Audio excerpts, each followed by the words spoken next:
28/8/1997 લંડનમાં તુલસીકૃત રામાયણ અને વાલ્મીકી રામાયણની તુલનાત્મક સમીક્ષા કરતું સ્વામી સચ્ચિદાનંદજીનું પ્રવચન, કેસેટ નંબર 3.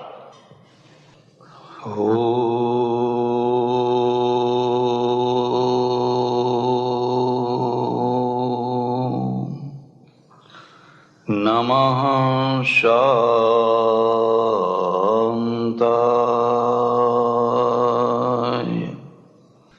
તેજસે.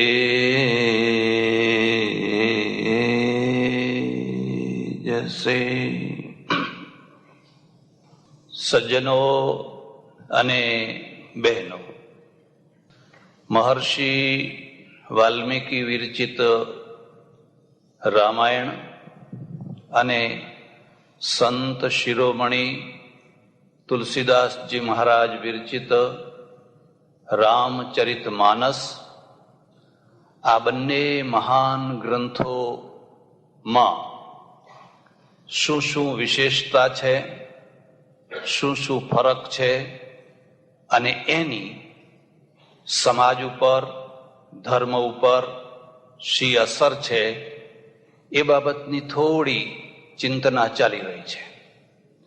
એક વાત ધ્યાનમાં રાખજો, સાહિત્ય જે બહુ પ્રચલિત હોય એની અસર હોય જ નહીં એવું કદી બને નહીં.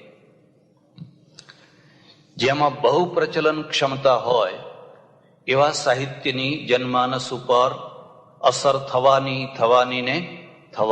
જ એક પ્રકારથી સાહિત્યના દ્વારા પ્રજા ઘડાતી હોય છે. ધર્મનું સ્ટેજ, રાજનું સ્ટેજ, સાહિત્યનું સ્ટેજ અને શિક્ષણનું સ્ટેજ, આ જે સ્ટેજો છે એ પ્રજાને ઘડવાના સ્ટેજો છે. અને પ્રજાને જે ઘડવાનું રૂપ છે એ 4 ભાગમાં છે. તમે પ્રજાને કેવી ઘડવા માંગો છો, આ 4 ભાગ યાદ રાખવા જેવા છે. પ્રજાને માનવતાવાદી બનાવવી છે, પ્રજાને રાષ્ટ્રવાદી બનાવવી છે, પ્રજાને કોમવાદી બનાવવી છે કે પ્રજાને સંપ્રદાયવાદી બનાવવી છે. પ્રજા જો સંપ્રદાયવાદી બને તો એ તો કોરો કાગળ છે, એને કોઈએ બનાવી છે. પ્રજા જો કોમવાદી બને તો એ પણ એને કોઈ ઘડનાર, કોઈ બનાવનાર છે. પ્રજાનું સારામાં સારું ઘડતર છે એને રાષ્ટ્રવાદી બનાવવી, એને માનવતાવાદી બનાવવી. જો આપણે પ્રજાને રાષ્ટ્રવાદી કે માનવતાવાદી ના બનાવી શકીએ તો હું માનું છું કે આ બધા સ્ટેજોનો ભયંકર દુરુપયોગ છે, એનો ભયંકર દુરુપયોગ છે. એટલે મહર્ષિ વાલ્મીકી અને સંત તુલસીદાસજી, આ બંનેમાં જે એક પાયાનો ભેદ છે એ છે કે વાલ્મીકીને કોઈ સંપ્રદાય નથી. આ એક બીજી મુદ્દાની વાત યાદ રાખજો, સંપ્રદાય વિનાની ધાર્મિકતા એ શુદ્ધ ધાર્મિકતા છે. માનો કે ગાંધીજી ધાર્મિક માણસ છે પણ સાંપ્રદાયિક નથી. સંપ્રદાયમાં જન્મ્યા છે, એ જન્મ્યા છે સંપ્રદાય, અને એના માટે 2 લીટીમાં અભિપ્રાય આપી દીધો. હવેલીની પરંપરામાં મારો જન્મ થયો પણ હવેલીમાંથી મને કશું ના મળ્યું. મોટા પુરુષ માટેની આ 2 લીટીઓ તો બહુ થઈ ગઈ. પછી એ ધર્મની શોધમાં નીકળી પડ્યા, ઘણા ધર્મોનું અધ્યયન કર્યું પણ કોઈ સંપ્રદાયમાં એ દીક્ષિત ન થયા, કોઈ સંપ્રદાયમાં દીક્ષિત ન થયા. એટલું જ નહીં પણ એ કોઈ સંપ્રદાયના દ્રોહી ન થયા. સાચી ધાર્મિકતા દ્રોહ પેદા નથી કરતી, એ તો સમજણ પેદા કરે છે. એ કોઈના દ્રોહી ન થયા. કુંભ મેળામાં ગયા, તમે સત્યના પ્રયોગો જોજો, અને કુંભ મેળામાં એક નાનું સરખું ચેપ્ટર એમણે લખ્યું કે આ કુંભ મેળામાં જોયું મેં કે કેટલાક લોકો દૂધપાક પૂરી ખાવા માટે જ આવ્યા છે. મને લાગે છે કે અડધી વાત લખી, એમાં બીજો આટલો ઉમેરો કરવાની જરૂર હતી કે કેટલાક લોકો દૂધપાક પૂરી ખવડાવવા માટે જ આવ્યા છે. કારણ કે અમને અનુભવ હોય ને, દિવસમાં એક વાર જમણ થાય એટલે લોકો આગ્રહ કરે કે ના મારું તો કરવું જ પડશે, પછી સાંજે એનું બીજી વાર કરે, એટલે ત્રીજો કે ના મારું તો કરવું જ પડશે, તો દિવસમાં પાછું ત્રીજી વાર કરવાનું થાય. હવે ભાઈ એને કહીએ કે ભાઈ એક વાર જમવાનું થઈ ગયું છે, 2 વાર થઈ ગયું છે, કે ના ના આવો મોકો ક્યાં ફરી ફરીને મળવાનો હતો. અને એમણે કુંભમેળો છોડી દીધો, કુંભમેળાનો ત્યાગ કરીને ચાલ્યા ગયા. આ ધાર્મિકતા છે, સાંપ્રદાયિકતા નથી. માણસને ધાર્મિક બનાવવો છે, નાસ્તિક નથી બનાવવો, પણ માણસને સાંપ્રદાયિકતાથી પણ બચાવવો છે. અને જો એ સાંપ્રદાયિકતાથી ન બચાવી શકાય તો મારી વાત સાથે તમે સંમત થાવ કે ન થાવ, પ્રત્યેક શુદ્ધ ધર્મને નાસ્તિકતાનો કોઈ ડર નથી. સૌથી વધારે ડર એને સાંપ્રદાયિકતાનો છે. સાંપ્રદાયિકતાનો અને સૌથી મોટામાં મોટો ડર છે, એને નાસ્તિકતાનો કોઈ ડર નથી. એટલે ભારતનું જે કંઈ સ્વરૂપ થયું એ સ્વરૂપમાં સંપ્રદાયો ઉદિત થવા લાગ્યા, અને સંપ્રદાયો પોતપોતાના ગ્રુપો બનાવવા લાગ્યા. એ ગ્રુપો અંદર અંદર અસહિષ્ણુ થવા લાગ્યા, એ અસહિષ્ણુતામાંથી ઝઘડા થવા લાગ્યા, અને પહેલેથી વહેંચાયેલી પ્રજા, વિભાજિત પ્રજા વધુ ને વધુ વિભાજિત થતી ગઈ. એનો સરવાળો થાય એવો કોઈ દિશામાંથી કોઈ પ્રયત્ન જ. આપણે તો બાદબાકીના ગણિતને લઈને ચાલીએ છીએ, ભાગાકારના ગણિતને લઈને ચાલીએ છીએ. સરવાળાનું તો ગણિત જ નથી. તમારી પાસે સારામાં સારા 3 યોદ્ધા છે, અર્જુન છે, કર્ણ છે, એકલવ્ય છે. આ ત્રણેય એકબીજાથી ચડે એવા છે, ત્રણેય મહાન છે, પણ કદી ત્રણેયનો સરવાળો થવા દીધો? આપણે તો હંમેશા અર્જુન માઇનસ કર્ણ, અર્જુન માઇનસ એકલવ્ય, એટલે આપણી પાસે એક અર્જુન જ રહ્યો, એક અર્જુન જ રહ્યો. ત્રણેયનો સરવાળો ના કરી શક્યો. અને આ સરવાળો કરવાના જે સ્થાનો હતા એ સ્થાનોએ બાદબાકીની આખી સંસ્કૃતિકો, અધ્યાત્મકો, જે કંઈ કહો એ બાદબાકીનું ચલાવ્યું. આ બાદબાકી આજ સુધી ચાલુ છે, અને જ્યાં સુધી એ ચાલુ રહેશે ત્યાં સુધી દુનિયાની આ સારામાં સારી બુદ્ધિશાળી પ્રજા, પૈસાદાર પ્રજા, ડાહી પ્રજા, સમજુ પ્રજા હળધૂત થતી રહેશે, માર ખાતી રહેશે. ત્યાં સુધી એનો અવાજ બરાબર દુનિયાના આગળ રાખી શકશે. એટલે અત્યારે સૌથી વધુમાં વધુ જો કોઈ જરૂર હોય તો પ્રજાના આગળ સરવાળાનું ગણિત મૂકવાની જરૂર છે, બાદબાકીનું, ભાગાકારનું નહીં. હું એક નવો સંપ્રદાય લઈને આવું અને લંડનમાં થોડાક માણસોને દીક્ષિત કરું અને પછી જાઉં, પછી બીજો આવે, બીજો લઈને આવે, ત્રીજો આવે, ત્રીજો લઈને આવે, એવું તો કેટલા વર્ષોથી અહીં ચાલ્યા કરે છે દેશમાં ને અહીંયા. પણ હું કોઈ સંપ્રદાય લઈને ના આવું, કોઈ પ્રકારનું વિભાજન લઈને ના આવું. હું તો માત્ર એટલું જ કહેવા આવું કે તમે સંપ્રદાય મુક્ત ધાર્મિકતાને સમજો, સાચી ધાર્મિકતાને સમજો. આપણો ઋષિ યુગ છે એ ધાર્મિક યુગ છે, સાંપ્રદાયિક યુગ નથી, એ ધાર્મિક યુગ છે. અને પછી જે સંપ્રદાયો ચાલ્યા, જે એટલું મારે તમને એ પણ કહેવું જોઈએ, તુલસીદાસજી રામાનંદ સંપ્રદાયના અનુયાયી છે, પણ એ કટ્ટર અનુયાયી નથી, એ ચુસ્ત અનુયાયી નથી. રામાયણ માનસમાં બહુ મોટો સમન્વય કર્યો છે, બહુ મોટી એકતા કરવાનો પ્રયત્ન કર્યો છે, પણ એકતા એમની શરતે. અને એ શરત શું છે? રામ સર્વોપરી, રામ સર્વોપરી. બાકી બધા ખરા, પણ એ બધા એમના ભક્તો. આ સંપ્રદાયો કેવી રીતે શું કરતા હોય છે એની એક વાત તમને કહું. 3 સાધુઓ, ત્રણેય જુદા જુદા સંપ્રદાયના, ભાગ્યે જ ભેગા મળી શકે, પણ ત્રણેય ભેગા થઈ ગયા અને સાથે યાત્રા કરવા લાગ્યા. અમારામાં કેટલાક લોકો બહુ સારા હોય છે, બહુ વિશાળ હૃદયના હોય છે, કેટલાક સંકુચિત હોય છે. આ ત્રણેય ફરે એવું નાનું સરખું એક ગામ, અને સાંજના ટાઈમે એ ગામમાં આવ્યા, મંદિરમાં ઉતારો. મંદિરમાં ઉતારો તો ખરો. લોકો બધા દર્શન કરવા આવે મંદિરના. દર્શન કરીને સૌ વિદાય થાય. હવે આ ત્રણેય ભૂખ્યા. હું તમને ભલામણ કરું છું કે જો આ જિંદગીનો અનુભવ કરવો હોય ને તો વધુ નહીં તો 6-12 મહિના આમાં આવો, પછી પાછા હતા ત્યાં ને ત્યાં. તમે હિંમત તો કરો, જુઓ તો ખરા. બધા જતા રહ્યા ને આ ત્રણેય ભૂખ્યા. હવે કોણ?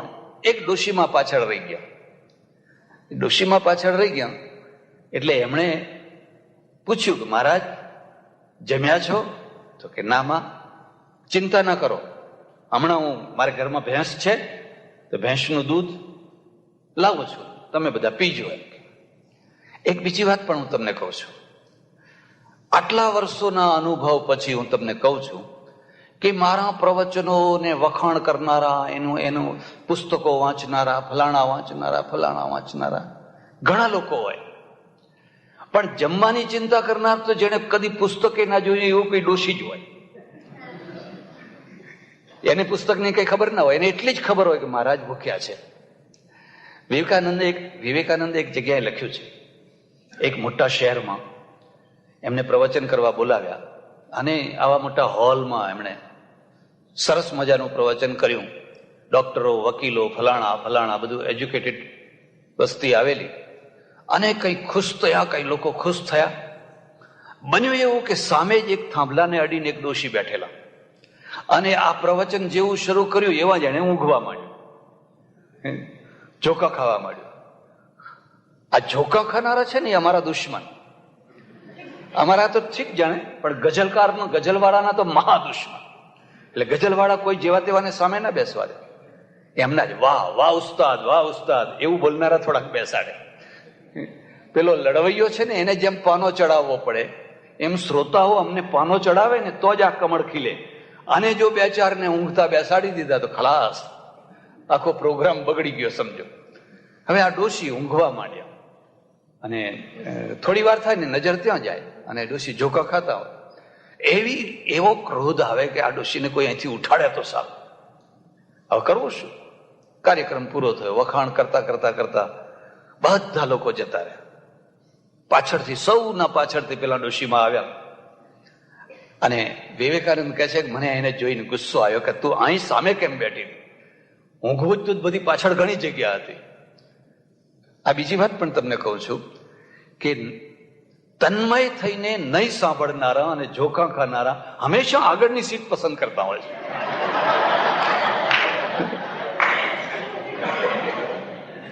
તો એના ઉપર ગુસ્સો આવ્યો, પણ હવે શું કરવું? બરાબર છે. હવે ડોશી નજીક આવીને કહે છે કે મહારાજ જમ્યા છો, ભૂખ્યા છો? અને વિવેકાનંદ કહે છે કે આ બધા ડોક્ટરો, આ વકીલો, આ ફલાણા બધા ગયા, પણ કોઈએ મને આવું તો પૂછ્યું જ નતું. અને હું ખરેખર ભૂખ્યો હતો. ખરેખર મારે જમવાની જરૂર હતી. જે જાગતા હતા એ ઊંઘતા હતા, અને જે ઊંઘતી હતી જે જાગતા હતા એને મારા પ્રોબ્લેમની ખબર નથી, અને જે ઊંઘતી હતી એને મારા પ્રોબ્લેમની ખબર હતી. એટલે અમારું આખું જે જરૂરિયાતો છે ને એ તો આ બિચારા ભોળા માણસો જ કરતા હોય છે. પેલા ડાયા માણસો જ કઈક ના હા મહારાજ કેવું પડે પણ કેવું પડેથી કઈ પેટ ભરાવાનું હતું. એટલે પેલા ડોશીમાં છે ને ઘેર ગયા પટેલ, ઘરમાં ભેંસ, મન મોકળું, મન ઉદાર, મન વિશાળ. આવડો મોટો કટોરો મગમગતા દૂધનો, કેસર, ઇલાયચી બધું જે કઈ ઘરમાં હતું. એકાદ છોકરો કઈ ફોરેનમાં રહેતો હશે એટલે કેસર ને બધું લાવતો હશે બધું. અને કેટલો એને ભાવ, ઓહો મારું દૂધ સંતોના મોઢામાં જાય, કેટલો ઉમળકો. લાવીને મૂકીને કહ્યું તમે પીજો શાંતિથી, હું સવારે દર્શન કરવા આવીશ ને ત્યારે આ કટોરો લઈ જઈશ, તમે શાંતિથી આ પીજો. હવે કટોરો આવ્યા પછી ત્રણેયના મનમાં એક સાથે એક જ પ્રકારના ભાવ થયા કે આખો કટોરો મને મળે તો. હવે આ બધા ભાગ પડાવશે પેલા બે, એના કરતા આખો કટોરો છે એ જો મને મળી જાય તો. એટલે રાહ જોવા બેઠા. કઈ કરતા બોલે છે કે મારું આજ પેટ દુખે છે, કઈ કરતા બોલે છે કે મને આજ ઈચ્છા નથી. પણ ત્રણેયમાંથી એવું એક બોલ્યો. 9 વાગી ગયા એટલે બધાએ પોતાનું પોત પ્રકાશ્યું કે તો એમ કરો, હવે આપણે આ કટોરાને ઊંચે પેલા ગોખલામાં મૂકી દો.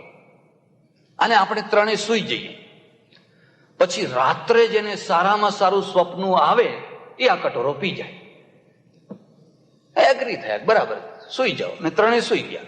હવે આ ત્રણમાં એક વૈષ્ણવ પરંપરાનો, એક શૈવ પરંપરાનો અને એક હનુમાનજીની પરંપરાનો, ત્રણેય સૂઈ ગયા. પરોળીએ સવારે ઉઠ્યા, ત્રણેક બોલો ચાલો તમારું સ્વપ્ન કહો. એટલે શિવજી વાળો કહે છે કે શું વાત કરું, ઓહો હો, રાતના 12 વાગ્યા હશે અને ભગવાન સાક્ષાત શિવ ડમરૂ ને ત્રિશૂળ ને લઈને આવ્યા અને મને કે અરે મારા ભક્ત, આજ સુધી તારા જેવી દુનિયામાં કોઈ ભક્તિ કરી, માટે ચાલ હું તને અત્યારે કૈલાસ બતાવવા લઈ જાઉં. તો ભાઈ મને તો પોઠિયા ઉપર બેસાડીને સદેહે કૈલાસ લઈ ગયા અને કઈ કૈલાસ કઈ કૈલાસ કઈ કૈલાસનું બધું વર્ણન કર્યું. એટલે પેલા બીજાએ કહ્યું, ભાઈ તને શું આવ્યું? કે અરે તારા કૈલાસમાં શું દાટ્યું છે? ત્યાં તો બરફ છે, પથરા છે. મારા ભગવાન આવ્યા ને મને તો ગરુડ ઉપર બેસાડીને વૈકુંઠ લઈ ગયા. હવે સ્વપ્નું જ કેવું છે ને, એમાં ક્યાં કોઈને પ્રમાણ આપવાનું હતું? જેને જેવું કેવું હોય એવું કહી શકાય. મને તો ગરુડ ઉપર બેસાડીને, અને વૈકુંઠમાં તો કઈ ફૂલ ને કઈ બગીચા ને કઈ રળિયામણું ને કઈ નદીઓ ને કઈ ફુવારા ને બધું વૈકુંઠનું વર્ણન કર્યું. એટલે પેલા હનુમાનજી વાળાનો વારો આવ્યો કે ભાઈ તમારું? કે ભાઈ મારે તો બહુ ફૂંડું થયું. એમ કે 1 વાગ્યો હશે અને લાલ ચોળ શરીરનું મોટું વિશાળ, આવડી મોટી મોટી આંખો, હાથમાં ગદા, ને હનુમાનજી આવ્યા. આમ આંખો ફાડીને ઉભા રહ્યા. એટલે હું તો ડરી ગયો. મને કહે છે ઓટ ઓટ, આ કટોરો પી જા, આ કટોરો પી જા. તો મેં તો કહ્યું મહારાજ મારાથી ના પીવાય. ગદા આમ ઊંચી કરીને તે હું તો ડરતો ડરતો ઉઠ્યો અને કટોરો પી ગયો. અને પેલા એ જોયું તો ખરેખર કટોરો ખાલી હતો. તો પેલા બેને ગુસ્સો આવ્યો, અલ્યા પણ તારે અમને જગાડવાતા ને કે મેં તમારી પથારીમાં હાથ ફેરવ્યો તો તું કૈલાસ ગયેલો, તું વૈકુંઠ ગયેલો. બેયની પથારી ખાલી, આ બેયની પથારી ખાલી, તો હું કરું શું? હું એકલો હતો. આ અમારા સંપ્રદાયોનું સ્વરૂપ છે. દરેકને દૂધનો કટોરો પીવો છે. દરેકને દૂધનો કટોરો પાવો નથી, પીવો છે. અને પછી એ પીવા માટે જે ઉપાયો કામમાં આવતા હોય એ બધા કામમાં લગાવવા છે. એટલે તુલસીદાસજી મહારાજ છે. એ તુલસીદાસજી મહારાજ એક સંપ્રદાયની પરંપરામાં હોવા છતાં પણ તમે આખા રામચરિત માનસમાં જોશો તો એમણે શિવ અને વિષ્ણુનો બહુ મેળ કર્યો છે. વાલ્મીકી રામાયણમાં આ શિવ કથા નથી. આજે હમણાં હું તમારા આગળ સતી, દક્ષ, પ્રજાપતિ વગેરે એ કથાઓ નથી. સીધો રામ જન્મ લઈ લે છે. એવો કોણ પરાક્રમી, બહાદુર, સત્યવક્તા, એવો કોણ મહાપુરુષ છે?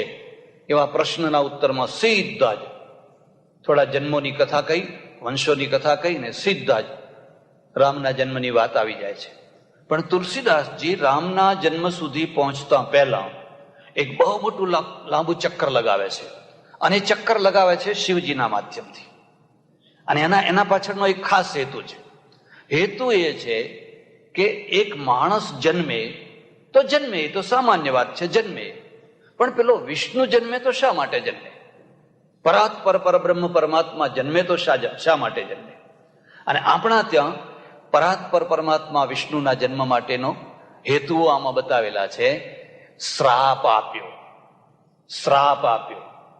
અને શ્રાપના કારણે એમને જન્મ લેવો પડ્યો. હવે શ્રાપ આપ્યો તો કેવી રીતે આપ્યો? બસ એ શ્રાપ આપવાની કથા માટે એક લાંબુ ચક્કર લગાવ્યું કે શ્રાપ કેમ આપ્યો, શા માટે આપ્યો, એની એક લાંબી વાત આખી ચલાવી. થોડી ચર્ચા એની કરશું એટલે તમને ખ્યાલ આવશે.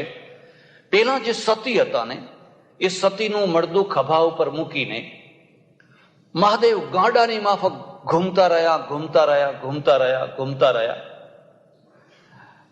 હું તમને 2 ભલામણો કરું છું. જો તમને થોડો પણ સંસ્કૃતમાં રસ હોય તો તમે ચાણક્યને જરૂર વાંચજો. હા, ચાણક્ય અને ભર્તુહરી અને ચાણક્ય, આ બેયને તમે જરૂર વાંચજો. ચાણક્યએ એક શ્લોકમાં લખ્યું છે કે અગ્નિથી તો શરીર બળે, કોઈના ઉપર તેજાબ નાખ્યો હોય તો શરીર બળે, પણ અગ્નિ વિના શરીર બળે તો કેવી રીતે બળે?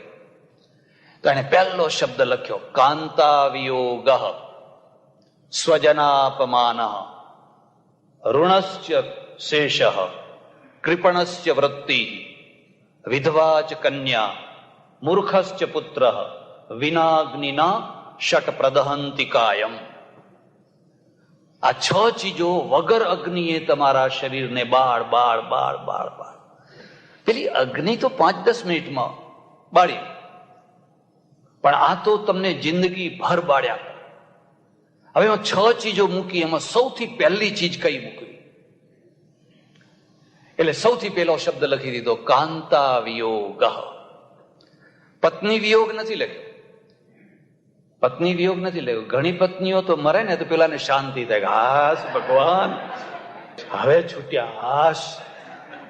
પણ પત્ની હોય ને કાંતા હોય, સંસ્કૃતમાં શબ્દે શબ્દની અલગ અલગ એનો શબ્દાર્થ છે. અત્યંત ગુણવાન હોય, અત્યંત પતિપરાયણ હોય. અને હું તમને એક બીજી વાત કહું છું, સ્ત્રી છે ને એ વૈધવ્યને પાર પાડી શકે, એ વિધવા થાય, ગમે એટલો સારો પતિ હોય, રડે કૂટે ઝૂરે, પણ વૈધવ્યને પાર પાડી શકે. પુરુષ વિધુરતાને પાર ના પાડી શકે. કેમ ના પાર પાડી શકે? સવારથી ઉઠે ત્યારથી પત્નીને આધીન એનું જીવન. એ દાંતણ પેલી તૈયાર કરે, બ્રશ તૈયાર કરે, નાવાનું પાણી તૈયાર કરે, ચા તૈયાર કરે. આ ભાઈને તો હુકમ જ કરવાનો હોય, ઓર્ડર જ કરવાનો હોય. એટલે એ બધું તૈયાર કરે ને, અને પછી ભાઈ રૂઆબ કરે. એને તૈયાર કરવાનું અને આમને રૂઆબ કરવાનો. લો હવે કરો, શું થાય? હવે સવારે ઉઠો તો શું, કાંઈ ઠેકાણું નહીં. અમારે બાજુમાં એક ગામ છે, ત્યાંની હાઈસ્કૂલનો કાર્યક્રમ, અને કાર્યક્રમમાં જવાનું થયું. તો એક સજ્જન, કાર્યક્રમ પૂરો થયો, મને કે ચાલો આપ મારી ગાડીમાં હું તમને મૂકી જાઉં. હા સારું ચાલો. અમે બંને સાથે ચાલ્યા. લાંબુ પ્રાંગણ, મેદાન. ચાલતા ચાલતા ચાલતા તો જોયું, તો આમ જોયું તો એમની આંખમાંથી આંસુ આવી રહ્યા છે. તમે કહું, અરે અરે અરે અરે તમે રડો છો? મને કે મહારાજ આ 1 કલાક જે તમે પ્રવચન કર્યું ને એ બધું મારા ઉપર જ હતું. એમ મેં કહું, હું તો તમને ઓળખતો નથી, પણ કે કહો કે ના કહો, તમને પહેલેથી કોઈએ કઈ વાત કરી દીધેલી હોવી જોઈએ. બધું મારા ઉપર જ ઘટતું હતું એમ. અને હું તમારું પ્રવચન સાંભળવા નતો આવ્યો. મને તો હેડમાસ્તરે કહેલું કે તમારા આખા ગામમાં તમારી પાસે જ ગાડી છે, તો સ્વામીજીને પછી પ્રવચન પૂરું થાય એટલે દંતાલી મૂકી આવવાના છે, તો હું તો તમને મૂકવા માટે આવે. અને વગર ઈચ્છા એ પછી બેઠેલો. તો મેં કહ્યું, તમારી બોણી બગડી. તમે પહેલી વાર પ્રવચન સાંભળવા આવ્યા ને પહેલી વાર જ રડવાનું થયું. તમે રડો છો કેમ? મને કે 6 મહિના થયા, ઘરવાળી ગુજરી ગઈ છે, પણ આ 6 મહિનામાં મને 6 ભાવ દેખાઈ ગયા છે. કોઈ ઘરમાં નથી કે છે 3 છોકરાઓ છે, 3 છોકરાઓની વહુઓ છે, બધુંય છે, પણ કશુંય નથી. એ હતી. કદી મારે પાણીનું ન કહેવું પડ્યું, દાંતણનું ન કહેવું પડ્યું. જ્યારે જુઓ ત્યારે પાણી તૈયાર, બાથરૂમમાં કપડાં તૈયાર, ચા તૈયાર, દવાઓ તૈયાર. બહાર ગામ જવાનું હોય તો મારી બેગ તૈયાર, એમાં શું શું મૂકવાનું એ બધું તૈયાર. 2 મહેમાન આવ્યા હોય, ખાલી હું આમ જોઉં એટલે ચાલ આવે, બધું જ. મને કદી જિંદગી ભારે નથી લાગી.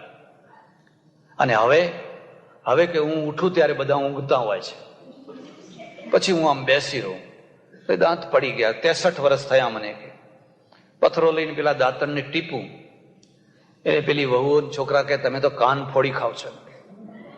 ઊંઘવાના ટાઈમે એમને ઊંઘવા નથી દેતા. પછી તો ઠંડુ પાણી હોય, ગરમ હોય, ન હોય, ઠંડા પાણીએ નહીં લઉં. ને મારું ધોતિયું 12 વાગ્યા સુધી એમને એમ પડ્યું હોય, પીળું થઈ ગયું. એક કદથી આમ બગલાની પાંખ જેવા મારા કપડા રાખે. જમવા બેસું તો ના રોટલીનું ઠેકાણું હોય, ના શાકનું ઠેકાણું હોય. અને મારા મનમાં ને મનમાં એટલું દુઃખ થાય, એટલું દુઃખ થાય. પછી મેં કહ્યું, પણ તમે વહુઓને સમજાવતા હોય તો કે એક વહુ ભણેલી છે, કોલેજ પાસ થયેલી છે તેને મેં સમજાયું કે બેટા તમારી બા હતા તે આમ આમ બધું કરતા. એને મને તપાક દઈને જવાબ આપ્યો કે બાપુજી, જો સુખી થવું હોય તો ગાંધીજીનો ધર્મ પાડો. ગાંધીજીનો ધર્મ પાડો એનો અર્થ સમજ્યા ને? બધું જાતે કરી લો. હવે મને ગાંધીજીનો ધર્મ શીખવાડે. આટલી ઉંમરે મારે ગાંધીજીનો ધર્મ પાડવો કેવી રીતે? 6 મહિનામાં તો મારા 6 ભવ વીતી ગયા છે. મેં કહ્યું ચાલો હવે એક બીજી વાત તમને પૂછું. જે સ્ત્રીએ 62 વર્ષની ઉંમર સુધી પડછાયો થઈને અનન્ય ભાવથી તમારી આટલી બધી સેવા કરી, ગરમ ગરમ રોટલી, ફલાણું, આ તે પડ્યો બોલ ઉપાડ્યો, એ જીવતી હતી ત્યારે તમે એના માટે શું કર્યું? મને કે એનું તો રડવું છે. મેં તો કેટલી વાર એને ગરમ દાળની વાટકી મારેલી. એમ જો રોટલી આવવામાં વાર થાય તો જે ગરમ દાળની વાટકી હોય ને, મારું છૂટો ઘા કરું ને, હું તો મરચા જેવો તીખો. મેં તો એને બહુ જ હેરાન કરેલી. તમે કોઈ કશો વાંધો નહીં, તમારું માથું નજીક લાવો. આમ તો હું કોઈને આશીર્વાદ નથી આપતો, પણ આજ મારી ઈચ્છા છે કે હું તમને આશીર્વાદ આપું અને તમે 100 વર્ષના થાવ અને આ બાકીના વર્ષો છે ને ઝૂરીને દુખી થઈને મને કે મહારાજ ના ના ના ના ના, હવે તો ભગવાન ઉપાડી લેતો, હવે મારે જીવવું. ના ના કીધું, તમારે હજુ જીવવાનું છે અને એક મોટું કામ કરવાનું છે.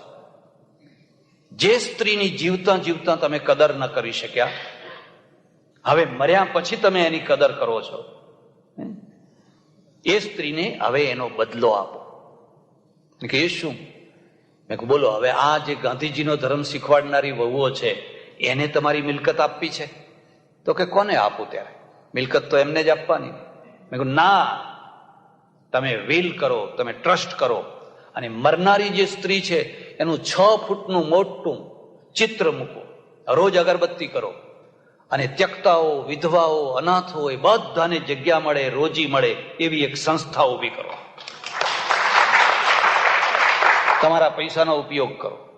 જેની કદર તમે જીવતા ના કરી શક્યા, મૃત્યુ આપણા ત્યાં હવે ભારતમાં એ જ થવા માંડ્યું છે. મર્યા પછી બધાને ભારત રત્ન આપે છે, જીવતા જીવતા નથી આપ્યા. માણસ મરી જાય ને ઘણા વર્ષો વીતી જાય પછી બધાને ભારત રત્ન ને એવી બધી ઉપાધિઓ આપે છે. આ તો કદાચ આપણી સંસ્કૃતિ હશે, જે હોય તે ભગવાન જાણે. હવે તમે એના નામે એક સંસ્થા ઊભી કરો.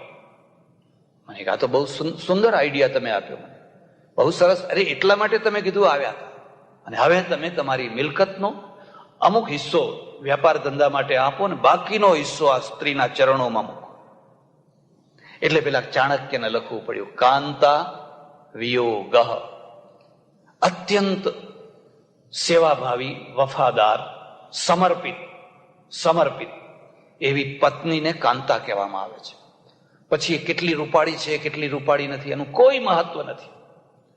સૌંદર્યનું આકર્ષણ ક્ષણિક છે અને ગુણોનું આકર્ષણ સ્થાયી છે. સૌંદર્ય આખી જિંદગી સુધી એનું આકર્ષણ નથી રહેતું.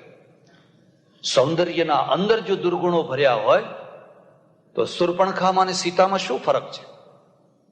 બે રૂપાળા છે, બંને રૂપાળા છે.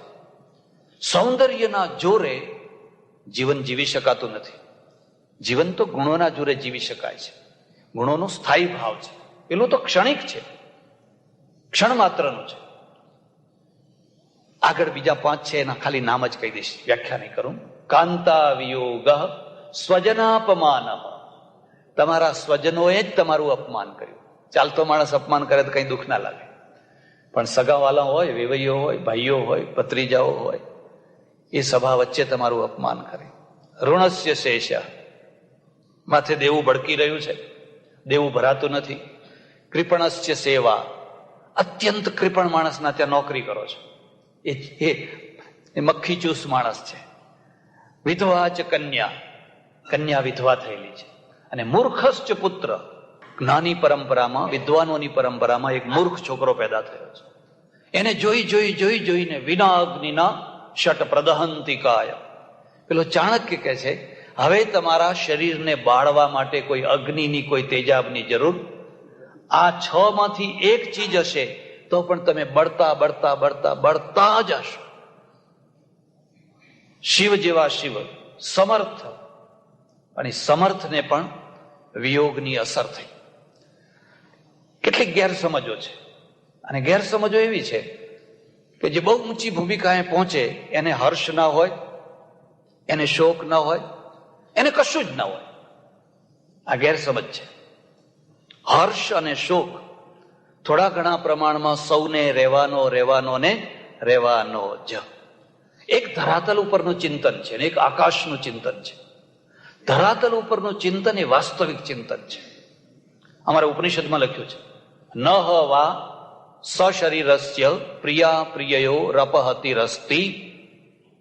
હે ભાઈ, જ્યાં સુધી તમારું શરીર છે ત્યાં સુધી પ્રિય અને અપ્રિય રહેવાના ને રહેવાના જ. એક ગુરુને, સમર્થ ગુરુને 10 શિષ્યો હોય, પણ એમાંથી જે સૌથી વધુ સેવા કરનારો અને વધુ વફાદાર, એના ઉપર ચિત્ત ઠરવાનું જ છે. 4 છોકરા હોય તો 4માં એક લફંગો નીકળ્યો છે, દારૂડિયો નીકળ્યો છે. ગાંધીજીને એવો એક છોકરો મળેલો, હરિલાલ એવો મળેલો, અને એક પડેલો બોલ ઉપાડનારો છે. તમને આ બેમાં જે લાગણીઓ છે એનો ભેદ રહેવાનો જ છે. વિવેકાનંદના ઉપર અમેરિકાથી પત્ર આવ્યો, અને પત્ર વાંચતા જ આંખમાં આંસુ આવી ગયા. આ બધા ઘણા લોકો બેઠેલા છે, વિચાર કરવા લાગ્યા કે તમે તો સંન્યાસી, અને સંન્યાસીને વળી રડવું કેવું? શું થયું છે? કાગળમાં શું લખ્યું છે? એમણે કહ્યું, ભાઈ, અમેરિકામાં મારા જે શિષ્યાઓ હતા એમાંની એક શિષ્યનું મૃત્યુ થયું છે. તો મહારાજ, મૃત્યુ થયું તો થયું, હવે તો આ ગીતામાં લખ્યું છે ને, અશૌચ્યાન વશોચસ્ત્વમ પ્રજ્ઞાવાદાંશ્ચ ભાસસે ગતાસૂન ગતાસૂંશ્ચ નાનું શોચંતી પંડિત.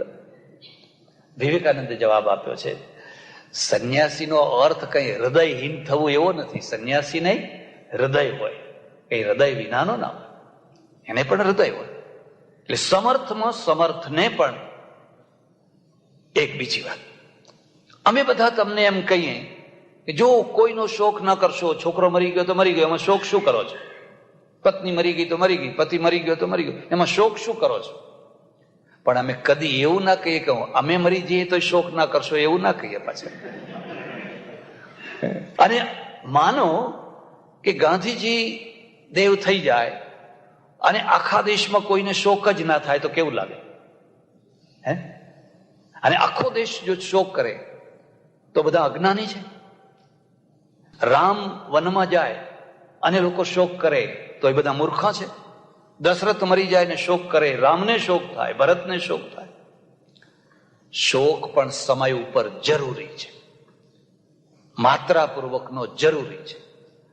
જો તમે એમ કહો કે કદી કોઈને શોક થવો જ ન જોઈએ, તો તમે પરોપદેશે પાંડિત્યમ કરી રહ્યા છો. તમારા પોતાના જીવનમાં એ ઘટના ઘટશે ત્યારે તમને ખબર પડશે. તમે ગુજરી ગયા હોય ને ઘરના લોકો દૂધપાક પૂરી બેઠા બેઠા ખાતા હોય, અને જો તમે થોડોક જીવ તમને પાછો આવે તો તમને કેવું લાગે? અરે અલ્યા, કોઈ રોતો નથી, હું ક્યારનોય મર્યો છું, અહીં મારું મળદું પડ્યું છે ને તમે બધા દૂધપાક પૂરી ખાવ છો. સમય ઉપર એ પણ જરૂરી છે, એ પણ મંગલ છે, એ પણ જરૂરી છે.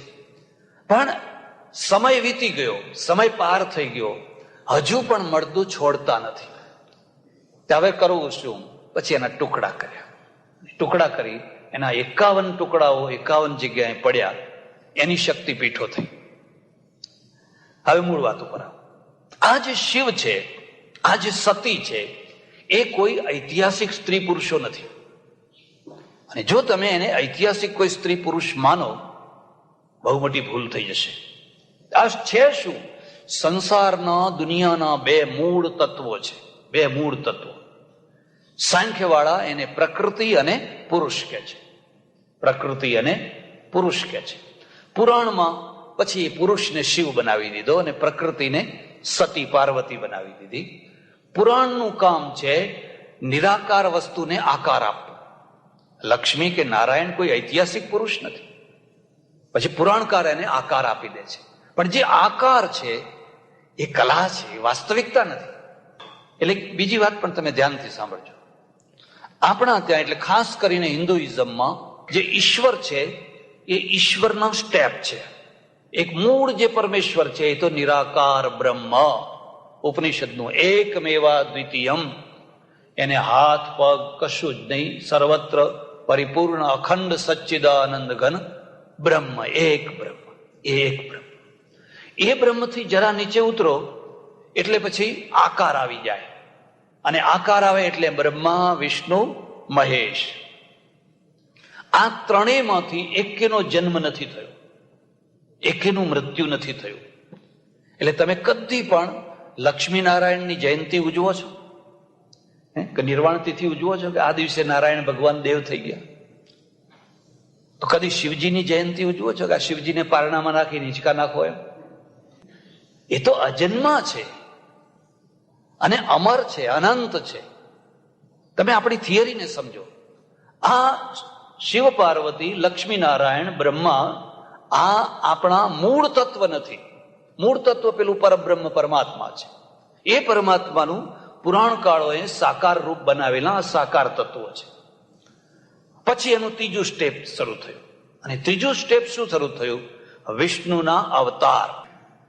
શિવના અવતાર નહીં, બ્રહ્માના અવતાર નહીં, શિવનો કોઈ અવતાર નહીં, બ્રહ્માનો નહીં, વિષ્ણુના અવતાર. વિષ્ણુનો જે અવતાર છે એ એનું ત્રીજું સ્ટેપ થયું. અને ત્રીજા સ્ટેપ સુધી તો ઠીક રહ્યું જાણે. પછી ચોથું સ્ટેપ શું કરી દીધું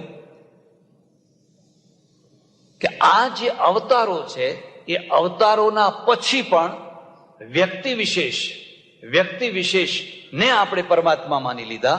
અને એમાંથી આવી વ્યક્તિ પૂજા. વ્યક્તિ પૂજા, કોઈ સંત, કોઈ ભક્ત, કોઈ જ્ઞાની પુરુષ, કોઈ ફલાણો, એને સંત જગ્યાએ, ગુરુની જગ્યાએ, મહાપુરુષની જગ્યાએ માનતા એને સીધા પરમાત્મા માની લીધા. ખરેખર છે એ સંત છે, મહાપુરુષ છે, બહુ તો જ્ઞાની પુરુષ છે, પણ આપણે એને પરમાત્મા માની લીધા. એટલે અત્યારે આપણે આ ચોથા પીરિયડમાં ચાલી રહ્યા છીએ. અત્યારે આપણે પરબ્રહ્મ મૂળ તત્વને ભૂલી ગયા. અને આ લક્ષ્મીનારાયણ, બ્રહ્મા ને એ બિચારા બધા જૂના થઈ ગયા. એમના મંદિરો ગામડામાં જઈને જુઓ તો જીર્ણ પડ્યા હોય. અને અવતારો છે એ હાંસિયામાં ચાલ્યા ગયા, હાંસિયામાં. તો હવે આવ્યા કોણ? વ્યક્તિઓ આવી ગઈ. હું મારા પ્રભાવે, મારા જોરે મારો એક મોટો સમુદાય થાય અને પછી ભગવાનની જગ્યાએ બેસી જાઉં. એટલે પછી વ્યક્તિ પૂજા શરૂ થઈ. અને આ વ્યક્તિ પૂજા છે અધમા, એ અધમથી અધમ છે. તમે કેટલી વ્યક્તિઓની પૂજા કરશો? તમે કેટલી વ્યક્તિઓને ભગવાન બનાવશો?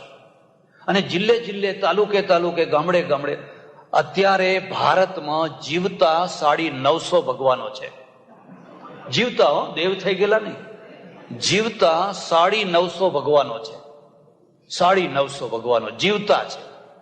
એમાં 2-5 તો મારા ઓળખીતા છે. એમાં 2 દેવ થઈ ગયા. 2માંથી એકેને દેવ નતું થવું. 2માંથી એકેને દેવ નતું થવું. એમણે બધી યોજનાઓ બતાવેલી, પછી આમ કરવાનું છે, પછી આમ કરવાનું, પછી આમ કરવાનું છે, ને દેવ થઈ ગયા. દેવ થવું પડ્યું.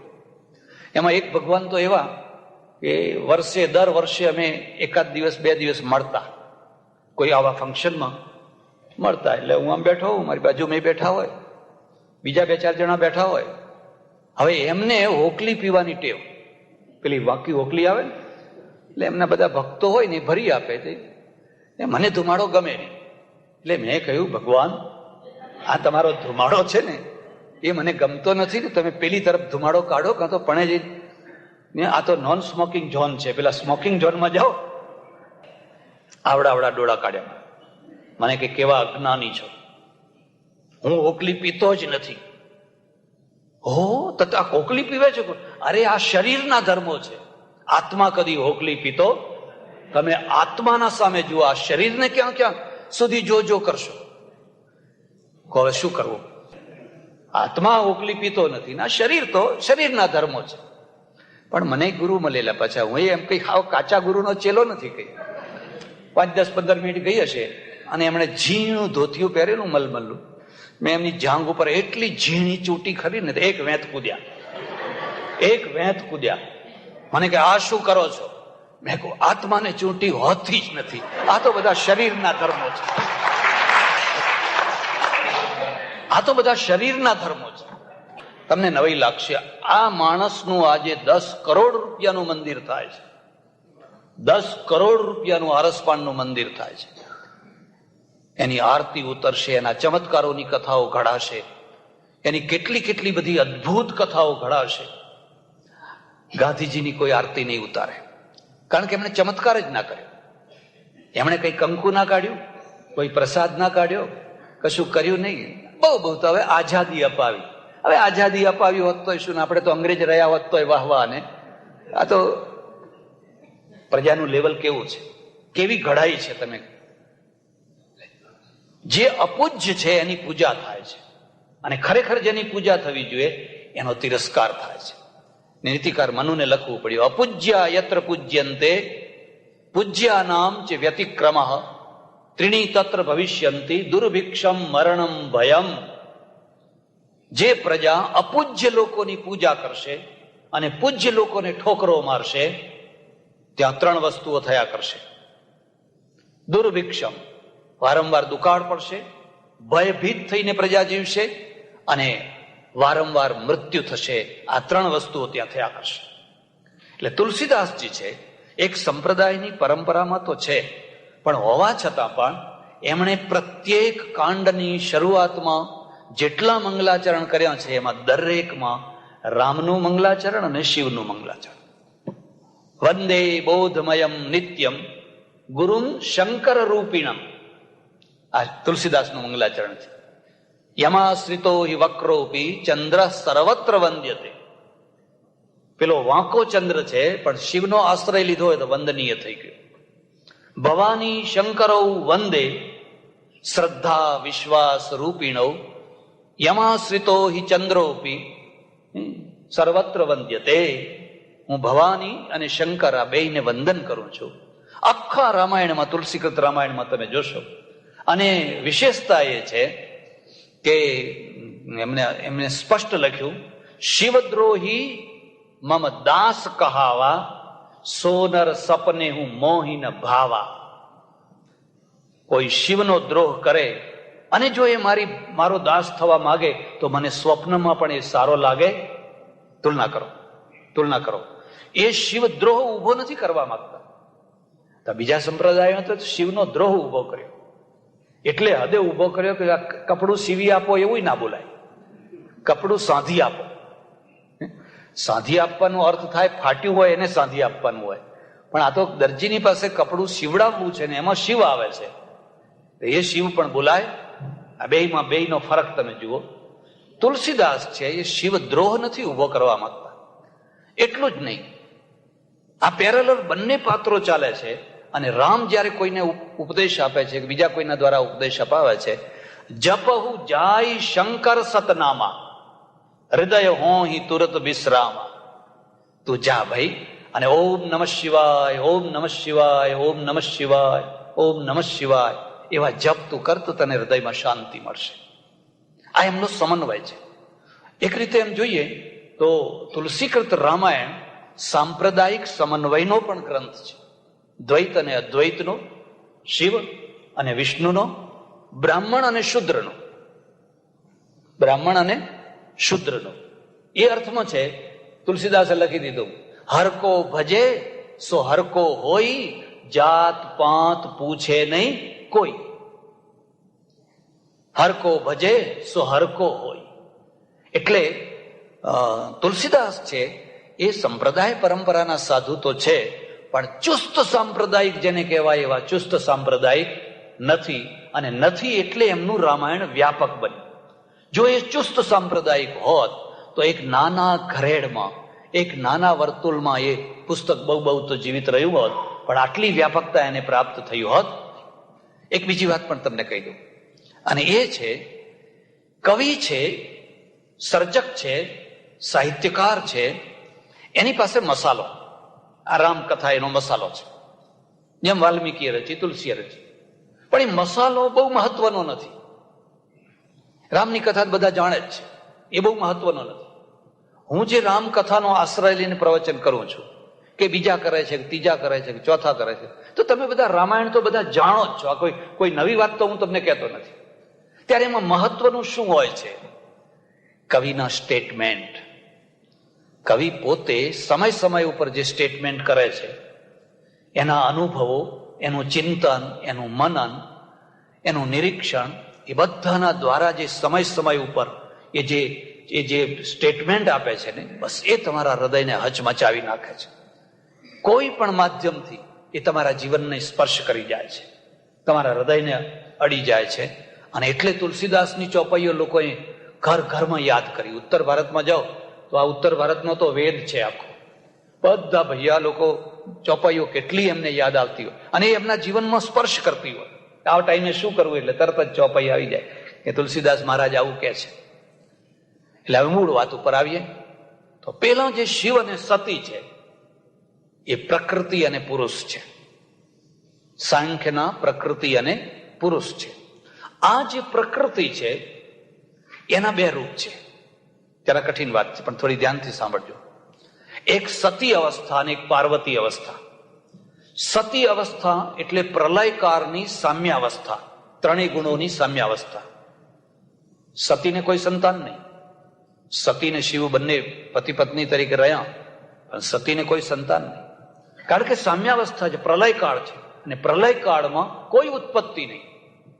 જ્યારે ઉત્પત્તિ થવાની હોય એટલે આ સતીમાં વિક્ષોભ, એ જે સતી એમાં હોમઈ અને એમાંથી જે વિસ્ફોટ થયો એ આ ઉત્પત્તિની પ્રક્રિયા છે. પેલું દર્શન છે અને આ પુરાણ છે. પુરાણકાર પાત્રોના દ્વારા એ વાત કહેવા માંગે છે, દર્શન એને સીધી વાત કહેવા માંગે છે.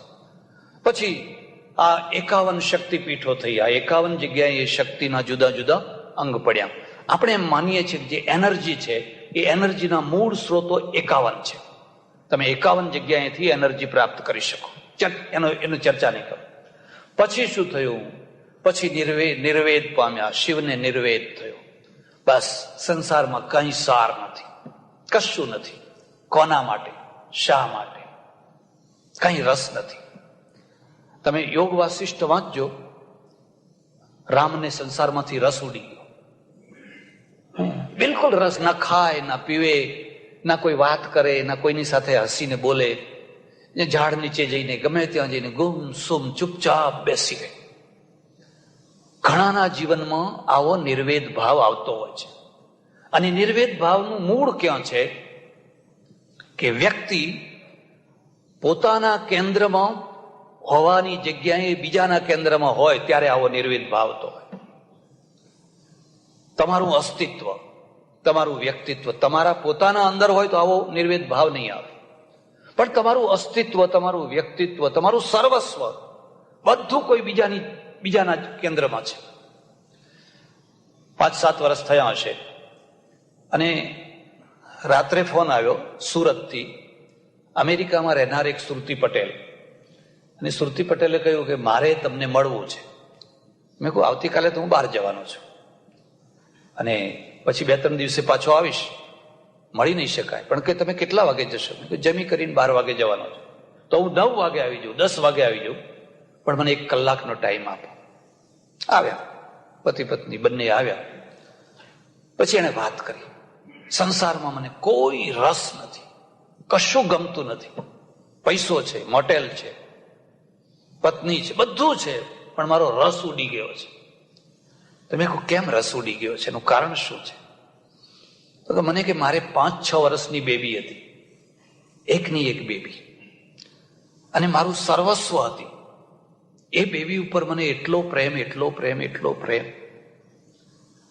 તો અમારે પાછળ, બંગલાની પાછળ સ્વિમિંગ પુલ, પેલો નાવાનો હોજ મોટો. હું મોટેલે ગયેલો, મારી પત્ની અંદર રસોઈ કરતી હશે અને પેલી બેબી છે એ રોજ સ્વિમિંગ પુલમાં પગ લટકતા રાખીને બેસે. એમાં એક દિવસે પડી ગઈ અને ડૂબી ગઈ. તો પેલો પડોશી છે કોઈ ગોરો માણસ, એણે જોઈ કે આ છોકરી તો ડૂબી ગઈ છે. એણે કહ્યું અરે જો જો જો જો તારી છોકરી તો મરી ગયેલી, ડૂબી ગઈ. મને ફોન કર્યો, હું દોડતો આવ્યો અને બેબી મરી ગઈ. જિંદગીમાંથી રસ ઉડી ગઈ. હવે મને જિંદગીમાં કોઈ રસ નહીં. આ મોટેલ, આ પૈસા, આ ગાડી કોના માટે, શા માટે, શી જરૂર છે? એટલે આ મુદ્દો યાદ રાખજો.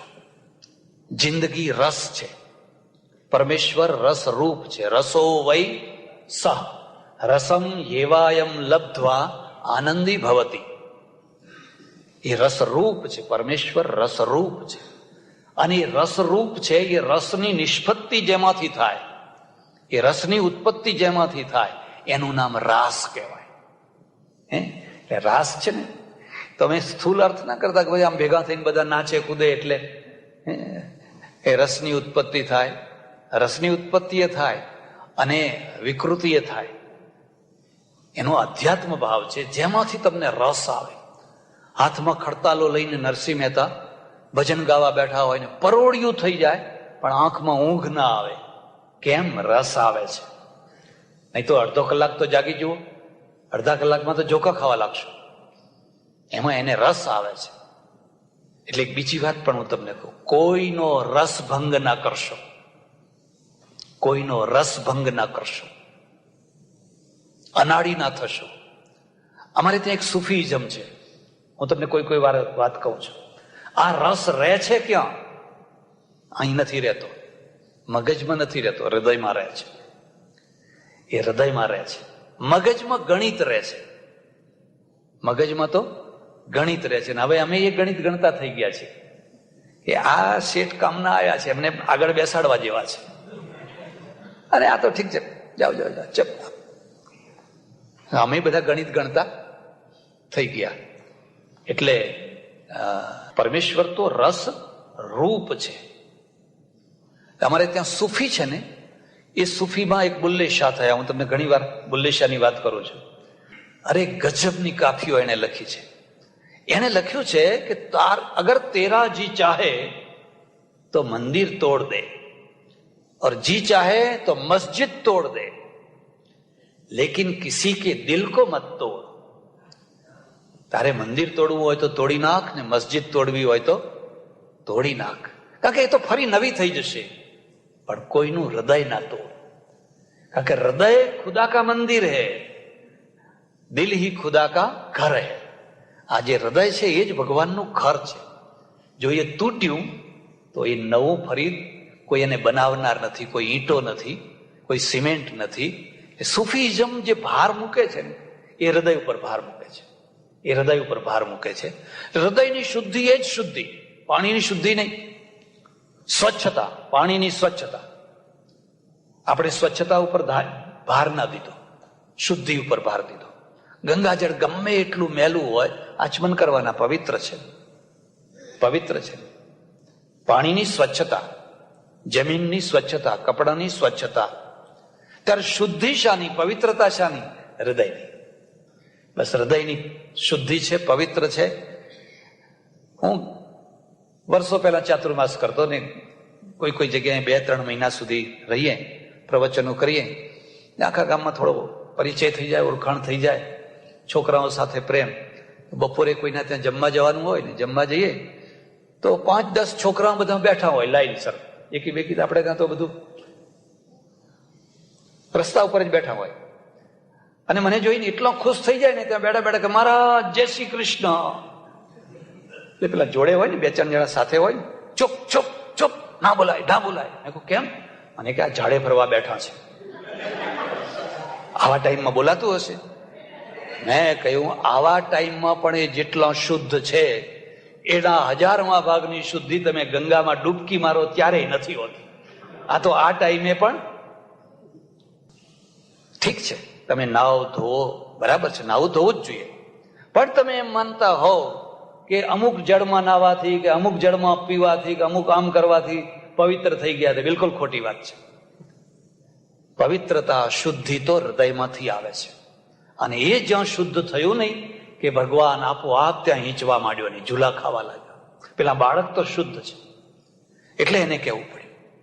એટલે આ જે શિવજી છે ને, એને નિર્વેદ થઈ ગયો, બસ કોઈ રસ નથી. કેના માટે, શાના માટે? કારણ શું છે કે એનું આખું અસ્તિત્વ સતીમાં હતું. હું કેમ જીવું છું? પત્ની માટે. માં કેમ ઝૂરે છે? એના છોકરા માટે આખું અસ્તિત્વ એના છોકરામાં છે.